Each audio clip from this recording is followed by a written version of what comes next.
ভালোবাসার সকল রকমের ভিডিও পেতে আমাদের চ্যানেলটি সাবস্ক্রাইব করুন।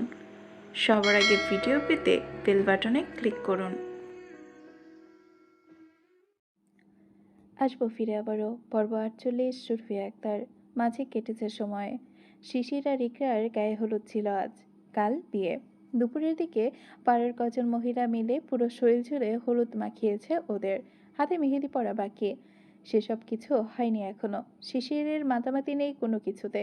ইকরা যাও টুকটাক দৌড়ঝাঁপ করছে আগামীকালের জন্য। মেহমান আত্মীয় স্বজন বলতে ওদের কেউ নেই, বাড়ি খালি থাকছে না তবুও। পাড়ার ওর আনাগোনা লেগে চলেছে। পুরো সময় রটে গেছে এবারের দুই মেয়ের বিয়ে একসাথে, এমনকি এক বাড়িতে। বেশ সম্ভ্রান্ত পরিবারে বিয়ে হচ্ছে। যারা কখনো ফিরেও যায়নি তারাও খাতির জুগিয়ে দেখতে আসছে মাঝে মাঝে। শিশিরদের ছোট্ট বাড়িটা একটু একটু সাজানো হয়েছে বটে। এখন সন্ধ্যা, দুই বোন উঠেছে বাড়ির ছোট্ট ছাদটায়। সাথে আছে আরও দুটো মেয়ে, ইকরার ফ্রেন্ড। একজন সেই ছোট্টবেলার, অন্যজন কলেজ লাইফের। এই পাশাপাশি বাড়ি ওদের। এসেছে খানিক আগে। শিশির আর ইকরাকে মেহেদি পরানো হয়নি এখনো। আজমেরি বেগম নিচের দিকটা সামলে দুই মেয়েকে ছাদে পাঠিয়েছেন। ইকরার দুটো ফ্রেন্ড, ঋতু আর সামহা। দুজনে দু বোনকে ধরে বসিয়েছে মেহেদি পরানোর জন্য। সাত গেলেও এসব সজ্জায় হাত রাঙানো হয় না আজ কতদিন। ইকরা মন্ত্রমুগ্ধ হয়ে চেয়ে রয়েছে নিজের হাতের পানে। মেয়ে দুটো বেশ ভালো মেহেদি লাগাতে পারে। এরই মধ্যে সিফাত ওপরে উঠে আসে। ছেলেটা বেশ খুশি, অসুস্থতা ভুলতে বসেছে। এমন আয়োজন অনুষ্ঠান দেখেনি কখনো। এই প্রথম দুই বোনের বিয়েতে দেখছে এসব। হাসি মুখে বোনদের পাশে বসলো সে। শিশির ঠান্ডা স্বরে বলে ওঠে, একা উঠলে উপরে? মাথা চাকায় ছেলেটা। ছাদে ওঠা সিঁড়ির বাড়ির বাইরের অন্ধকারে আবছা, যদি পড়ে যেত। সে ভয় আছে এই ছেলের মাঝে। মুখ হাইবে কিঞ্চিত রাগ ভাব টেনে বলে আবার, ঠান্ডা লাগছে না? এখানে অনেক শীত ভাই, ঠান্ডা লেগে যাবে তো। নিচে যা, আমরা আসছি এক্ষুনি। সিফাত কথা বলে না এবারও। এমনিতেই বেশি কথা বলে না, বলতে গেলে জিভ জড়িয়ে আসে। মাথা ছাকায় না বোধক, অর্থাৎ সে যাবে না। ইকরা মৃদু হেসে বলল, আচ্ছা যেতে হবে না। এই নে সোয়েটারের ওপর দিয়ে আমার চাদরটা পরে নে, তাহলে ঠান্ডা লাগবে না আর। দুহাতের উপরি পিঠে মেহেদি লাগানো শেষ। খুব ঘন করে নয়, সাদামাটা করে ডিজাইন করা হয়েছে। সিফাতের দিক থেকে ধ্যান সরিয়ে আবারও খেয়াল মশগুল হলো শিশির। কি যে ভাবছে তা সে জানে কেবল। এমনিতেই ও ঠান্ডা স্বভাবের, তার উপর এখন আরও চুপচাপ হয়ে গেছে। নিজের রাঙা হাত দুটোর দিকে ধ্যান নেই। বাম হাতের তালুতে ডিজাইন করা হয়েছে এখন। প্রায় শেষ। মাঝ বরাবর একটু জায়গা ফাঁকা রাখা, নাম লেখা হবে সেখানে। এক পর্যায়ে হাতে মেহেদি পড়াতে পড়াতে শিশিরকে জিজ্ঞাসা করলো ঋতু, শিশির, তোমার হাজবেন্ডের নামটা বলো দেখি, হাতে কি লিখে দিব? ভীষণ আনমনা ছিল মেয়েটা। কানে পৌঁছেছে কথাগুলো, তবে বোধগম্য হলো কি? হয়নি। থতমতো খেয়ে পাল্টা জানতে চাইল, হ্যাঁ আপু, কিছু বললেন? বলতাম তোমার হাজবেন্ডের নামটা কি? হাতে লিখতে হয়, লিখবো না তার নাম? মেয়েটা চোখ নামায়। নাম উচ্চারণ করতে দ্বিধা লাগে, আর চোখে ইকরার দিকে তাকায়। ইকরার হাতে আবিদের নাম লেখা হয়েছে ইতোমধ্যে। ইকরার চোখ ইশারা করলো নাম বলার জন্য। ইশারা পেয়ে জড়ানো স্বরে বলতে উদ্যত হয় শ্যামলিনী। শেষ করতে পারি না পুরো নামটা। এর আগে পেছন থেকে ভেসে আসে এক পুরুষালী রাজভারী স্বর, এ লিখে দিন ওর হাতে, জাস্ট এ। ওর হাজবেন্ডের নাম এ দিয়ে শুরু হয়, ওটা লিখলেই হবে। আদৌ পরিচিত একটা কণ্ঠ কুণ্ডাঘরে আঘাত হানা মাত্রই চমকায় রমণী। দ্রুত ফিরে যায় ছাদ থেকে নেমে যাওয়া সিঁড়ির পানে। যুবক দুজন দাঁড়িয়ে, ঠিক আকাঙ্ক্ষিত কণ্ঠের অনাকাঙ্ক্ষিত জন। ও রয়েছে আবিরের পাশে। আশ্চর্য ভঙ্গিতে চোখজোড়া বৃহত্ত হয়ে আসলো শিশিরের। চোখাচোখি হয়েছে শুরুতেই, যেন থমকালো। বাকি তিন রমণী সহ সিফাত ও তাকিয়েছে সেদিক পানে। একটু অপ্রস্তুত হলো, উঠে দাঁড়ালো সহসা। এনাদের তো আসার কথা ছিল না, তাহলে হঠাৎ? অপ্রস্তুত হয়ে হাসার চেষ্টা করলো ইকরা। এক কদম এগিয়ে আমতা আমতা করলো, আপনারা এখানে এই সময়? আবিদ এগোয়, উত্তর করতে করতে, ওমা, আসতে পারি না বুঝি? না তা নয়, হঠাৎ এলেন, আগে জানাননি, তাই বলছিলাম। আগে জানালে এভাবে সারপ্রাইজ শো দেন? সারপ্রাইজ করার জন্য এসেছি। পাশ দিয়েই যাচ্ছিলাম আমরা, ভাবলাম বউদের সাথে একবার দেখা করে যাই। আবিদের কথাটার অর্থ ঠিকভাবে বোঝার চেষ্টা করলো না ইকরা। ভালোভাবে শুনলো না, চোখ নামিয়ে বলল আলতো করে, ও। বাকিরা উঠে দাঁড়িয়েছে। সামহা আগ্রহী হয়ে জানতে চায় ইনি বিনিয়ে। ইকরা ইনি অপর নিজ মাথা ঝাঁকায় ইকরা। আদ্রের দিকে নজর দেয় ঋতু, চোখ আটকায় অনিমেষে। কি হ্যান্ডসাম ছেলেটা! আধারে চলছে দূর হতেই। দাম্ভিক যুবক শটান দাঁড়িয়ে এক হাত পকেটে গুজে দৃষ্টি শিশিরের পানে। লোকটাকে এভাবে তীক্ষ্ণ চোখে তাকিয়ে থাকতে দেখে সন্দিহান হয়ে বলে বসলো, আর উনি শিশির? না! তৎক্ষণাৎ চেঁচিয়ে বাদ সাধল শিশির। শরীর ঝাড়া দিয়ে ঠোঁট ফিচিয়ে বলল, না আপু, উনি ভাইয়ার ফ্রেন্ড। ঋতু হাঁপ ছাড়ল। ঠোঁট চওড়া হাসি ফুটিয়ে মুখ গোল করে বলল, ও। মেহেদি পড়া শেষ। আবিদ আর একটু এগিয়ে হাতের দিকে চেয়ে জানতে চায়, দেখি কিভাবে মেহেদি পড়েছেন, লিখেছেন আমার নাম? ইকরা এক পলসা হাসল।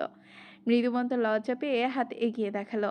দু হাতের তালুতে মাঝ বরাবর দুজনের দুখানেই আবিদের নাম। তা দেখে লোকটা বেশ প্রশান্ত হাসে। শীতল হয় বক্ষস্থল। রমণীর মুখপানে তাকিয়ে বলে, নামটা শুধু হাতে নয়, মনেও থাকা চাই, কিন্তু সবটা জুড়ে থাকা চাই। আছে। উত্তর নিভস্বরে। শিশির অস্বস্তিতে পড়ল। এখানে ওদের দুটোকে কথা বলার একটু সুযোগ দেওয়া দরকার। ঋতু আর সামহা ওকে উদ্দেশ্য করে বলল, মেয়েটা। আপু চলুন আমরা নিচে যাই। সঙ্গে সঙ্গে ওরা সিঁড়ির দিকে এগোয়। সিফাতের দিকে তাকিয়ে আবার বলে মেয়েটা, ভাই আমার ওড়না ধর, অন্ধকারে অন্ধকার আছে, সিঁড়ির পথে পড়ে যাবি নয়তো। হাত ধরতে পারবো না, মেহেদি লেগে যাবে। বাধ্য ছেলেটা তাই করলো। অবুজের ন্যায় বোনের ওড়নার এক কোণ খামচে ধরলো। আদ্র এখনো সিঁড়ির মাথায় দাঁড়িয়ে। শিশির এগিয়ে তার সামনে দাঁড়িয়ে চোখ তুলল। মৃদুস্বরে বলল, আপনিও নিচে চলুন স্যার। বলেই সে পা বাড়ায় প্রথমে। পেছন পেছন সিফাত। কম প্রস্থে ললাটে লোহার সিঁড়ি। ধাপ বেশ উঁচু উঁচু উঁচু। শিশির এক ধাপ করে নামছে আর পিছু পিছু ভাইকে সতর্ক করছে, ধীরে নেমে যেন ধীরে নামে সে। আদ্রকেও সাবধান করতে ভুলল না, স্যার ধীরে পা বাড়ান, অনেক উঁচু, অনেকটা, বেখেলে পা পিছলে যাবে।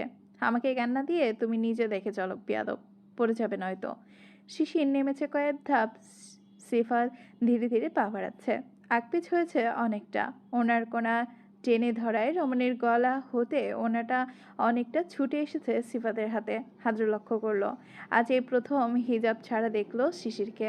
তবে চুল খোপা করা, মাঝ বরাবর সিথি, মাথায় ওড়না ছিল, খসে পড়েছে। টুকটাক খুচরো চুল নেমেছে কপালের দুধারে। আদ্র বেশিক্ষণ চেয়ে থাকতে পারেনি তখন। এখন নামছে আর দেখছে অপলক। তবে পিছু থেকে মুখ দেখতে পারছে না। ওড়না সম্পূর্ণটা সিফাতের হাতে খুলে এলো বলে আদ্র চোখ সংবরণ করে। তড়িঘড়ি করে সিঁড়ির শেষ মাথায় নেমে সিফাতের হাত থেকে টেনে ধরে। ধীরে বলে, ভাইয়া আপুর ওড়না ছেড়ো এখন। ছেলেটা কেমন জড়িয়ে যায় ভয়ে। ওড়না টেনে ধরেই পেঁচিয়ে শিশিরের পেছনে লুকায়। পাতলা করে ওড়নার এক পাশ আটকে রয় রমণীর শরীরে। পাতলা করে ওড়নার এক পাশ আটকে রয় রমণীর শরীরে। নিজের এমন বেহাল অবস্থা দেখে অপ্রস্তুত হয়ে পড়ে শিশির। দ্রুত পিছু ফিরে সিফাতের দিকে ঘুরে বলে, ভাই ওড়না ছাড়, নেমে পড়েছি তো। এখন বাড়ি যাব, ওড়না ছাড়। ভয়ে ততস্থ চেহারা, দুদিকে মাথা নাড়ায় সিফাত। আদ্র অপরিচিত, ওকে দেখে ফরকেছে। সহজে কাউকে মানতে পারে না সে, কাজ ঘেঁষতে দিতে পারে না। আদ্র ওর এমন অদ্ভুত ব্যবহার দেখে জিজ্ঞাসা করে, ও কথা বলতে পারে না? পারে, কিন্তু বলে না। আমাদের সাথেও কথা বলে না, খুব প্রয়োজন পড়লে তখন কথা বলে। আপনি অপরিচিত তো, তাই ভয় পাচ্ছে। নাম কি ওর? সিফাত। আদ্র ডাকে, সিফাত ভয় পাচ্ছ আমাকে? ভয় পাওয়ার কিছু নেই। আপুর ওড়না ছাড়ো, আমার কাছে আসো। চকলেট খাবে? ভাইয়া তোমাকে চকলেট দেবে, এসো এদিকে। সিফাত শুনল না। শিশিরের কোল জড়িয়ে জড়িয়ে গুঁগিয়ে উঠল কেমন আতঙ্কে। কাউকে দেখা বা মেশার অভ্যেস নেই। একলা ঘর নয়তো হাসপাতালের বেড, এই থেকে থেকে গুটিয়ে গেছে ছেলেটা। বুদ্ধি হয়নি শরীরের গঠনেও, মস্তিষ্ক তো আরও অকার্যকর। দিনের আলোর সাথে পরিচয় কম। এখন তো অন্ধকার, তাই বেরিয়েছিল বাইরে। বেশি মানুষ দেখলেও ভয় পায়। ওর এমন ভয়ার্ত ভাব দেখে শিশির বলে বিচলিত হয়ে, স্যার থাক, ওর কাছে আসবেন না, ভয় পাবে, প্রেশার বাড়বে, আবার এমনিতেই শান্ত হয়ে যাবে ও। আপনাকে প্রথম দেখেছে, আপনার কথা শুনবে না। চলুন বাড়ির ভেতরে যাই। ভাই ছাড় আমায়, উনি কিচ্ছু করবেন না। সিফান ধীরে মাথা তোলে, বোনের উদরের পাশ গড়িয়ে আদ্রের দিকে পিটপিট করে তাকায়। সরে আসে একটু, ততক্ষণে গোটা ওড়নাটাই খুলে পড়েছে। এক পাশ সিফাতের হাতের মুঠোয়, অন্য পাশ মাটিতে। গায়ে মোটা সোয়েটার আছে, তবুও ধক করে ওঠে শিশির। ভোরকে বলে, ভাই বলছি না ওনা ছাড়তে। তখনই কিছুটা ধমকানো স্বর। ছেলেটা চমকায়, ওনার কন্যা ছেড়ে এক ছুট লাগায় বাড়ির দিকে। শিশির পিছু ডাকে, শোনে না আর। এদিকে দু হাতে ভরা মেহেদি, তবুও তড়িঘড়ি করে দোপাট্টা তুলে চট করে গায়ে চড়ল মেয়েটা। পিছু ফিরল আদ্রের পানে। বুকে হাত গুটিয়ে অন্য পাশে চেয়ে রয়েছে লোকটা। শিশির তখনও মাত্রই ভিড়িক্কি স্বরে আদেশ করে, ভেতরে যাও। আপনিও চলুন, আবিদ ভাইয়া আর আপু কথা বলুক একটু। আমি যাব না, এখানেই ঠিক আছে। আবিদ আসলে চলে যাব আমরা, তুমি যাও। আম্মু আপনাকে দেখলে খুশি হবে, কাল দেখবে। হাসবেন কাল? আদ্র থাকালো এবার, চোখ শুরু করে অক্ষিলতা গুটিয়ে নিল। বলল রাজভারী গলায়, কেউ না আসলেও আমাকে আসতে হবে। ইনফ্যাক্ট তোমার ওই বকাটে হবু স্বামী যার জন্য বউ সাজবে কাল, সে না আসলেও আমি আসবো, ডোন্ট ওয়ারি। মুখ কালো করলো শিশির, কোমল কণ্ঠ ভারী করলো, মেঘা সাফাকে নিয়ে আসবেন। আসবো। ভেতরে যাও তুমি, শীত পড়েছে, ঠান্ডা লেগে যাবে। বিয়ে কাল তোমার। শিশির সহসা পিছু ফিরে বাড়ির দিকে পা বাড়ায়। কয়েক কদম এগিয়ে একটু থামে, আলগোছে ঘাড় ঘোরায়। আদ্র তাকিয়েছিল, চোখাচোখি হলো সহসা। আচমকাই বলল মেয়েটা, আমার বিয়েটা আটকাতে চেয়েছিলেন মনে আছে? আবিদ ভাইয়ের সাথে বিয়ে হচ্ছে বলে ভুলে গেলেন? পোল্ট্রি খেলেন এভাবে? আজও নড়ে চড়ে ওঠে, দৃষ্টি সরায়। মেয়েটা ভুল বুঝছে ওকে। শিশির মৃদু হেসে আবার বলল, শুধু মেঘা আর সাফাকে নয়, পুরো পরিবার নিয়ে আসবেন কাল। আমি সবাইকে ইনভাইট করে এসেছি। আন্টি বলেছিলেন তিনি আসবেন, নিয়ে আসবেন কিন্তু। এইটুকুই বলল। অতঃপর পিছু ফিরে ধূপধাপ পা ফেলে ঢুকে গেল বাড়িতে। বুক চিরে তপ্ত শ্বাস ফেলল আদ্র। সাফার দিন কাটে বহু কষ্টতে। ওর মধ্যে কেবল গতকাল মেহেরও বাপের বাড়ি চলে গেছে, আর সঙ্গী নেই কেউ। কতক্ষণ আর একলা থাকা যায়? আম্মু আর মামুনির সাথেই বা থাকবে কতক্ষণ? ওনাদের সাথে কি কথা বলবে? কদিন ধরে একলা একলা এই সময়গুলো কিভাবে কাটাচ্ছে তা কেবল সেই জানে। মুখের হাসি উবে গেছে মেঘার সাথে সাথে। ডিনারের পর ঘরে উঠেছে। এখন বাজে 10টা। আজও ফিরল সবে। বাড়িতে ডিনার করবে না আর, খেয়ে এসেছে বাইরে। নিজের ঘরে ঢোকার আগে পা থামালো সাফার ঘরের সামনে। দরজা চাপানো, লাইট জ্বলছে ভেতরে। আজের কপাল কুঁচকে আসে, থেমে টোকা দেয় ঘরের দরজায়। টেবিলের ওপর মাথা এলিয়ে আনমনে বসে আছে মেয়েটা। সামনেই বই খুলে রাখা, শব্দ পেয়ে মাথা তুললেও চকিতে। আজের অবয়ব দেখে বলল, এসো ভাইয়া। আদ্র ভেতরে ঢুকে শুধায়, ঘুমাসনি? কি করছিস এখনো? পড়ছিলাম। বাহ, এত পড়ুয়া হলি কবে থেকে? মেঘা যাওয়ার পর থেকে। মন খারাপ ভীষণ। কাল তোর ফ্রেন্ডের বিয়ে, যাবি না? যাবো, কিন্তু ভাইয়া মেঘও যাবে। বাড়ি থেকে বেরিয়ে ওদিকে ড্রপ করে নেব ওকে। মেঘার আসবে না এ বাড়িতে। আমার একলা ভালো লাগে না ওকে ছাড়া। আসবে, সাথে অন্য কেউ। হুম, কিছু না, ঘুমা এখন। নতুন সকাল। সকাল গড়িয়ে দুপুর। কাল রোজও ছিল না। ওর তো এক রুটিন।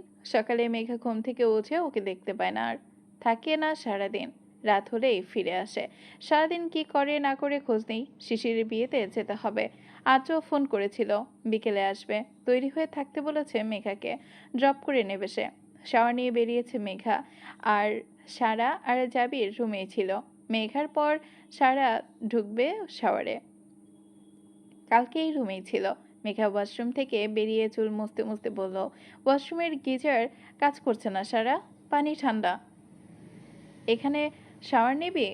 বলিস কি, গিজারে কি প্রবলেম হলো? আমি কি জানি? ঠান্ডা পানিতে গোসল করা হলে যা, নয়তো অন্য ওয়াশরুমে যা। তবে তাড়াতাড়ি, আজও ভাইয়া এসে যাবে। তৈরি হয়ে থাকতে বলেছে। তুইও যাবি আমাদের সাথে। না মেঘা, আমি বললাম তো আমি যাব না।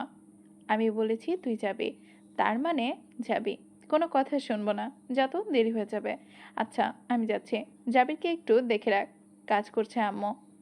আপু তো বেরিয়েছে, জানিসই তো। আর কথা না বাড়িয়ে ঘর থেকে বেরিয়ে আসলো। ইভা বেরিয়েছে একটু, জাবিকে রেখে গেছে এটুকু সময়ের জন্য। ওর মেঘার দায়িত্বে দিল সারা। বাচ্চাটা সোফার একপাশে বসে খেলছে, চকলেট এক হাতে। মেঘা পলক ফিরিয়ে আয়নায় নিজেকে দেখলো।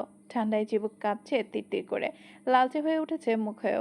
খুব দ্রুত চুল শুকানো প্রয়োজন। চুপচাপ পানি ঝরছে চুল থেকে। চেয়ার টেনে ড্রেসিং টেবিলের সামনে বসে চুলগুলো গোছা গোছা করে আলাদা আলাদা করলো মেঘা। হেয়ার ড্রায়ার তুলে ধীরে সুস্থে চালু করলো। মৃদু তপ্ত বাতাসের ঝাপটায় মেলে ধরলো চুলগুলো। কেশরাশি অবদ্ধ হয়ে উড়ে চলে তপ্ত বাতাসে, এলোমেলো তাদের টান। এর মধ্যেই পেছন থেকে দাঁড়িয়েছে কেউ। রমণী চোখ তোলেনি, ঠাউরও জাগেনি। একবিংশি পেছনে হাঁটু মুড়ে বসলো সেই জনা। ভেজা ভেজা লেপ টানা চুলে নাক ডুবিয়ে শ্বাস টানলো। সদ্য শ্যাম্পু করা, ঘ্রাণটা মারাত্মক। চোখ বুজে আসে তার। ঠোঁটের কোণে মৃদু হাসি প্রগাঢ় করে ডাকে আবেশিত কণ্ঠে, সুইট হার্ট। আকস্মিক ডাকে চমকায় রমণী। বিচলিত হয়ে উঠে দাঁড়ায়। হাতের হেয়ার ড্রায়ার টক করে পড়ে যায় মেঝেতে। এতে ভড়কায় আরো বেশি। হুটহাট রৌদ্রকে দেখে কেঁপে ওঠে বক্ষস্থল। আপনি? Yes sweet heart. আপনি কখন এসেছেন? এইমাত্র। চোখ শুরু করে মেঘা। অপ্রস্তুত অবস্থান সামলে নেয়। শক্ত কণ্ঠে জানতে চায়, কোথায় ছিলেন কাল? আসেননি কেন? মিস করছো? হেয়ালি করবেন না, সোজাসুজি উত্তর দেন। কোথায় ছিলেন? বাইরে। কোথায়? রোহানের অ্যাপার্টমেন্টে। মিথ্যা। সত্যি। তোমার কসম। মদ খেয়েছিলেন খুব? জানলে কি করে? মাতাল না হলে ঠিক আসতেন। রৌদ্র মুচকে হাসলো ঠোঁট চেপে। হেয়ার ড্রায়ারটা তুলে নিয়ে উঠে দাঁড়ালো। মেঘার কাছে ঘেঁষে ঝুঁকে বলল, বেশ ভালো চিনছো আমায় দেখছি। বলতে বলতে ড্রায়ারের দমকা গরম হাওয়া মুখ পানে তাক করলো। মুখ ছিটকায় রমণী। তেতে বলে, রাইনমুখ কি করছেন? হেয়ার ড্রাই করে দেই, আসো। প্রয়োজন নেই, আমি করে নিতে পারবো। আগলা পিরিত দেখাবেন না। রৌদ্রের হাত থেকে ড্রায়ারটা কেড়ে নেয় মেঘা। রৌদ্র ফিচে খাসে, ফিসফিস করে বলে, না আগলা পিরিত করতে চাও, আর না মাখো মাখো পিরিত করতে দাও। আমি করবোটা কি সুইট হার্ট? ভেঙচি কাটে মেঘা। এতক্ষণে রোজের দৃষ্টি পড়ে পেছনের সোফায়। জাবির বসে খেলার পাশাপাশি পিটপিট করে ওদের দিকে তাকিয়েছিল এতক্ষণ। রৌদ্র পিছু ফেরা মাত্রই বাচ্চাটা ভড়কে চোখ নামায়। চোখ কুচকে ওর দিকে তাকিয়ে এগিয়ে যায় রৌদ্র। এই নাগিনের বাচ্চা, ব্যাঙের পোনা, এখানে কি চাই তোর? বলতে বলতে এগিয়ে বসলো বাচ্চাটার পাশে। আটকে তাকায় ছোট্ট বাচ্চাটা। রোজও বিলম্ব করে না। ওর ছোট্ট দুহাত জড়ো করে নিজের হাতের মোছায় পুড়ে নেয়। দাঁত পিষে চিবিয়ে বলে, নাগিনের বাচ্চা, নাম কি তোর? জাবির চোখ মুখ খিচে কুকিয়ে ওঠে। বাচ্চা সুলভ স্বভাবে কেঁদে ফেলার দশা। মুখ কাচুমাচু। উচ্চারণ করলো নিভে যাওয়া স্বরে, পতানক। ওরে হারামি, আমি পচা, তুই খুব ভালো। তোর মা ওই নাগিন খুব ভালো। ব্যাঙের ছানা, চটকানা মেরে দাঁত ভেঙে দিব। নাম কি বল? পেছন থেকে কিরমির করে জবাব দেয় মেঘা, ওর নাম জাবির। ও জাবির, সাব্বাস বেটা। তোর বাপের নাম জলিল, তাই না? বলেই হো হো করে হেসে ওঠে। হাসি থামিয়ে আবার ছেলেটার হাত মুঠোতে করে টেনে নিয়ে বলল, চকলেট খাচ্ছিস? দে। খেতে হবে না তোকে। টুকটুকি নেই এখানে? সুইট হার্ট, চকলেট খাবি তুই? মেঘার থেকে উত্তর না নিয়ে আবার লেগে পড়লো বাচ্চাটার পেছনে। টেনে কোলে বসালো ওকে। কণ্ঠ খাদি নামিয়ে বলল, শোন বেটা, তোর মা একটা নাগিন, জানিস তুই? অবশ্য তুই জানবি বা কি করে? তোর মা তো তোকে ছোবল দেয়নি কোনোদিন। তোর বুড়ো বাপকে দিয়েছে। তোর বাপের হাড় হাড্ডি সব চিবিয়ে খেয়েছে। বেচারা হিমশিম খেয়ে নালিশ করে আমার কাছে। জানিস, তোর মা আর তোর বাপের 5 দিনের প্রেম ছিল, তারপর বিয়ে। শোন বেটা, তুই কিন্তু বড় হয়ে প্রেম করবি না। করলে ঠ্যাং ভেঙে গাছে ঝুলিয়ে রাখবো। প্রেম বড্ড চালা দেয় বাপ। তুই বুঝবি না এখন, আমিও বুঝি। হায়, কেন যে প্রেমে পড়লাম। শেষের কথাগুলো দীর্ঘশ্বাসে বলল। জাবির শান্ত হয়ে পিটপিট করে চেয়ে দেখছে। ওদিকে রাগে ফুঁসছে মেঘা। কিসের এত খাতির ওই বাচ্চাটার সাথে? কোলে নিয়েছে আবার, গল্প জুড়েছে দেখো, তাও আবার প্রেমের গল্প। ওর মায়ের প্রেমে পড়ে ছ্যাঁকা খেয়ে ব্যাকা হয়ে গেছে নিশ্চয়ই। বিয়ে করতে চেয়েছিল তো, পারেনি তো, না পেরে হাতিয়ার বানিয়েছে মেঘাকে। জাবিরের সাথে রোজকে সহ্য হলো না বিন্দুমাত্র। রাগে গজগজ করলো একবিংশী। ড্রায়ারটা ধপ করে ড্রেসিং টেবিলের উপর রাখলো। শব্দ পেয়ে সেদিকে খেয়াল দেয় রৌদ্র। হিসিয়ে ধূপধাপ কাবার্ডের দিকে এগোয় রমণী। প্রথমে কিছু না বুঝলেও কিয়ৎকাল বাদে নিজের দিকে তাকানো মাত্রই ভরকে তড়াক করে দৃষ্টি খুলে যায় রৌদ্রের। এ কি করেছে ও? নাগিনের বাচ্চা ওর কোলে, যেচে পড়ে বিপদ সংকেত বাজিয়ে দিয়েছে। একবিংশী খেপে গেছে নিশ্চয়ই। শুষ্ক ঢোক গিলল রৌদ্র। ঠোঁট ভিজিয়ে তাকালো। মেরি জান, শাট আপ রাইনোমুখো, একদম কথা বলবেন না আমার সাথে। কাবার থেকে একটা ওড়না বের করে রোজের দিকে ছুঁড়ে মারল মেঘা। কটমট করলো। মুখ কাচুমাচু করে হাসে রোজ। রমণীর এমন ঠিকরে ওঠা ক্ষিপ্ততা দেখে তেতে দৃষ্টি ফেরায় জাবিরের দিকে। চোয়াল খিচে রাগান্বিত চাপা স্বরে বলে ওঠে, নাগিনের বাচ্চা, তোর সাহস কি করে হলো আমার কোলে ওঠার? আমার কোলে চড়বে আমার বউ, নাম কোল থেকে। চলবে। আগামী পর্ব পেতে আমাদের সাথেই থাকুন। চ্যানেলটি সাবস্ক্রাইব করে রাখুন যাতে পরবর্তী পর্ব আপলোড হওয়ার সাথে সাথে নোটিফিকেশনটা খুব দ্রুতই আপনার কাছে চলে যায়। কেমন হয়েছে পর্বটি জানাবেন কিন্তু। আর আপনারাও কি বসতে চান নাকি রোদ্রের কোলে? জানাবেন কিন্তু।